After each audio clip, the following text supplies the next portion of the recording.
નમસ્કાર દર્શક મિત્રો, હું છું રૂપલ વણીચિયા. સંપૂર્ણ ન્યૂઝમાં આપનું સ્વાગત છે.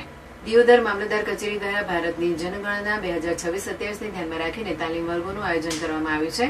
3 તબક્કામાં યોજાઈ રહેલી આ તાલીમમાં 258 બ્લોક ગણતરી કર્મચારીઓ, 42 સુપરવાઇઝરો તેમજ રિઝર્વ સ્ટાફને તાલીમ આપવામાં આવી રહી છે. પ્રથમ તબક્કાની તાલીમ 12 મે થી 14 મે 2026 દરમિયાન યોજાઈ હતી, જ્યારે બીજો તબક્કો 16 મે થી 18 મે દરમિયાન પૂર્ણ થયો હતો.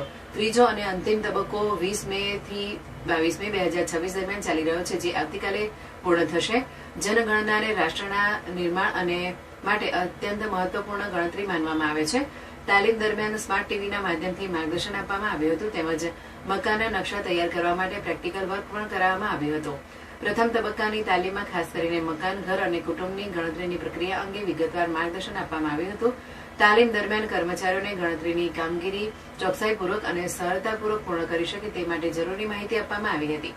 આ તાલીમ ફિલ્ડ ટ્રેનર્સ જમાભાઈ પટેલ, જયેશભાઈ ઠાકર, દિલીપભાઈ ચૌધરી અને અલ્પેશભાઈ ચૌધરી દ્વારા વ્યવસ્થિત રીતે કરવામાં આવી હતી.